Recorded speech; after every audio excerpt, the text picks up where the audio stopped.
Hi, this is Grandpa Buchanan, and I'd like to take a few minutes to tell you some stories about our family.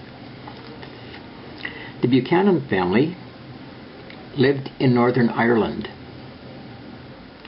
in an area called the County of Tyrone, and there they were farmers.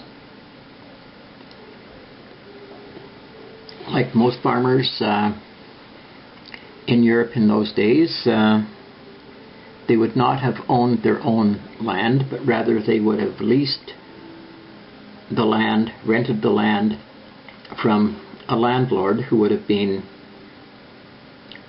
perhaps a member of the British nobility or some other very wealthy person. And it's kind of interesting how our family and the other so-called Ulster Scots were actually Scottish families that had moved to Ireland. In the 1600s, there was a rebellion in Northern Ireland, and the Irish nobles were stripped of their lands, and the land was open for settlement by Scots and English. And so there was a huge influx of people moving into there from Scotland mostly. And these people were Protestants, generally Presbyterians. And the Old Irish were mostly of the Roman Catholic faith. So there was a fair amount of friction between the two groups.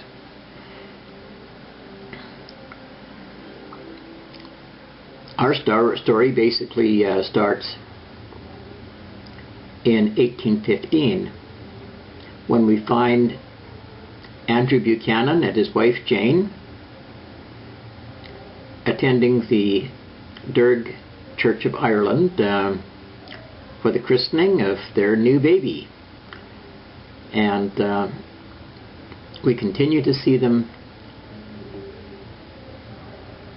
attending the Church of Ireland for the christenings of other children. And then years later, when their children are grown, we find their son William getting married to Anne Thompson, and their son Charles getting married to Anne Porter, again in this area of western part of County Tyrone. Then in the year 1845, a terrible plant disease hit the potato crops in the far west of Ireland, and the results there were absolutely devastating. Entire communities starved to death. And the following year, in 1846, the potato blight spread even further into areas of Ireland that hadn't been hit before. In 1847, it spread even further. And in the spring of 1847, Andrew and Jane Buchanan and their 7 sons, their daughter Jane, and the families of 2 of the sons who were married, and possibly one of Anne Thompson's brothers decided that it was time to leave Ireland and go to some place that was safer. So far as we know, they traveled on foot from the Binnawutta townland north for about 30 miles or 50 kilometers to the seaport of Londonderry, because Samuel Buchanan was reported by one of his sons to have said that he had walked the walls of Derry. Now, Londonderry is sort of the British name for the old Irish town of Derry. And also, there was an old family story that said that the Buchanans had lived by the seacoast and had caught fish in the sea. And in fact, that on one occasion, a friend had shown them a huge fish that he had caught in the sea. Now, presumably, these events would have taken place while the family was in Londonderry, waiting for their ship to sail to carry them to Canada. Now, they boarded the ship and everything was looking positive, but the ship was out to sea for about 10 days when it was hit by a really terrible storm with huge waves, and again and again it looked like the ship was going to sink, carrying everybody to their deaths. But when the storm blew over, the ship was still afloat, but so badly damaged that the captain felt he had no choice but to turn around and take the ship back and have it repaired so it could be used safely. So again, they were waiting on the ship, or waiting for the ship, I should say, and then when the ship was ready to sail, they got on board and sailed off again for Canada. A humorous story was that one of the other passengers had told Andrew, "Mr. Buchanan, you've got a grand family." And Andrew said, "Yes, I've got 7 sons, and every son has a sister." And the man said, "That is indeed a grand family. 14, it's got to be the largest family on the ship."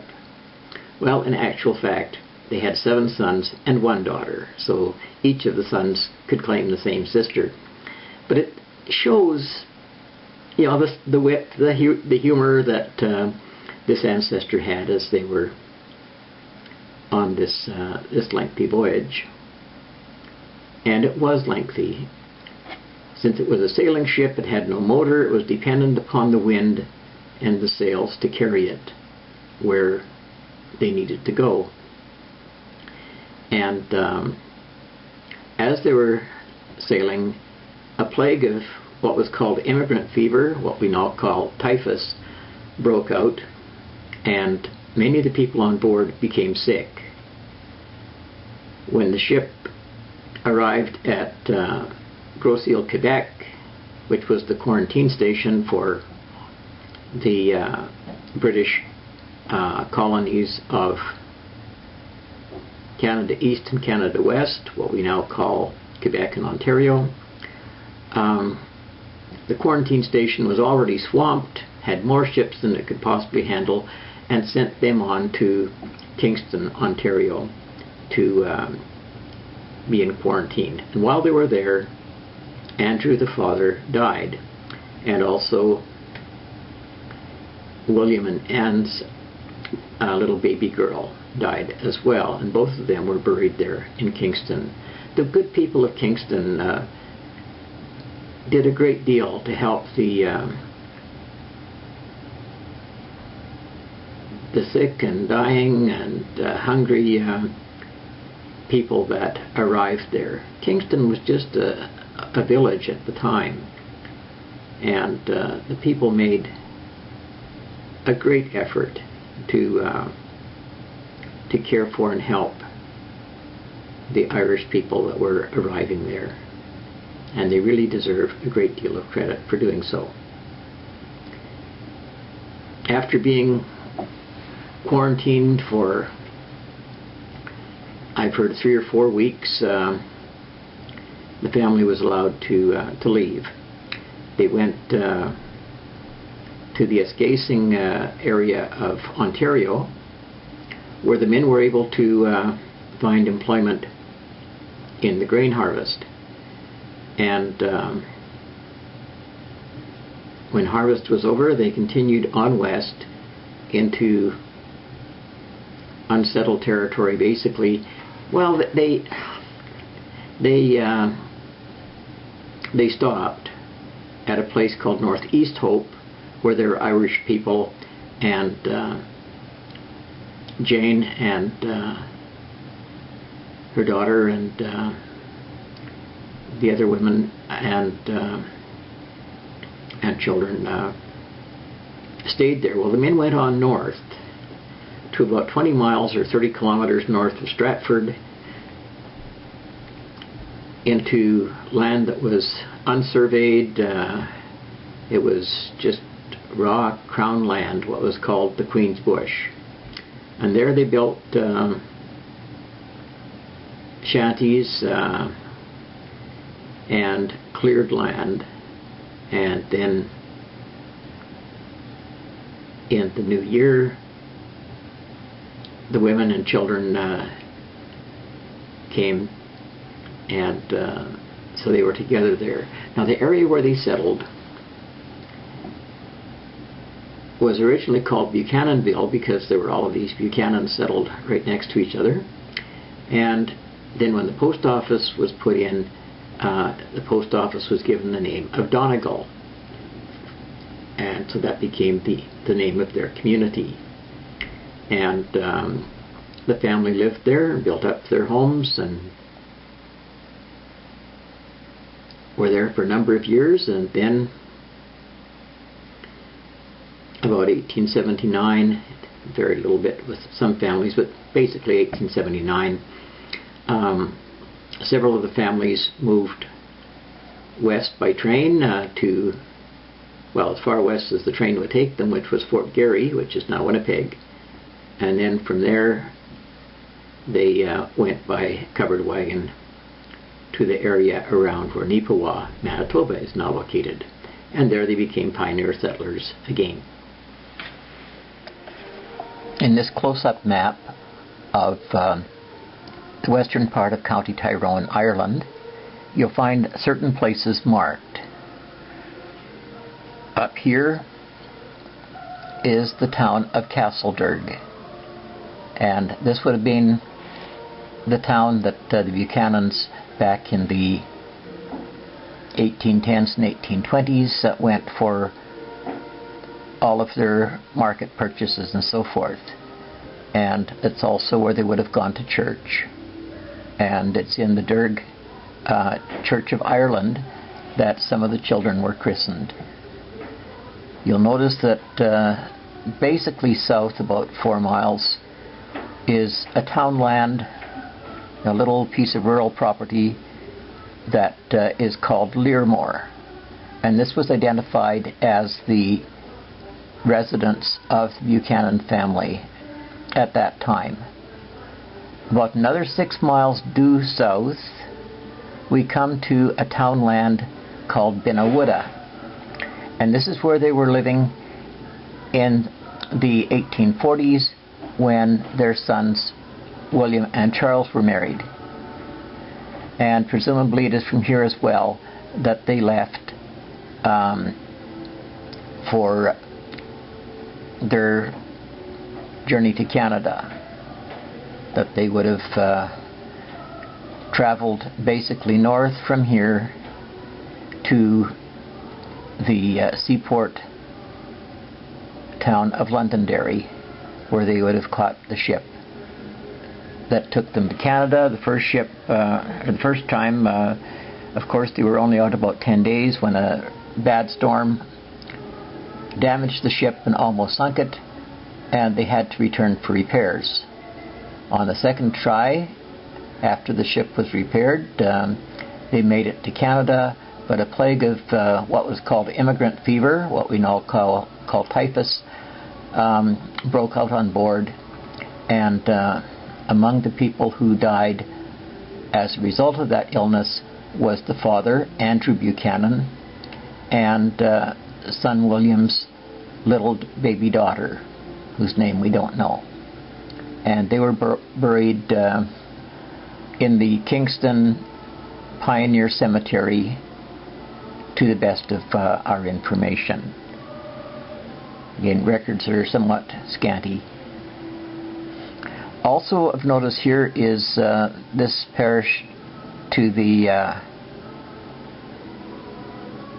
sort of between Learmore and Benawutta and to the west, which is where Charles's wife Anne Porter was from. And down here to the lower right is the townland of Collow, which is where Anne Thompson's family lived at the time that they got married. So you see, Benawutta is pretty well in the middle between where Anne Thompson lived and where Anne Porter lived.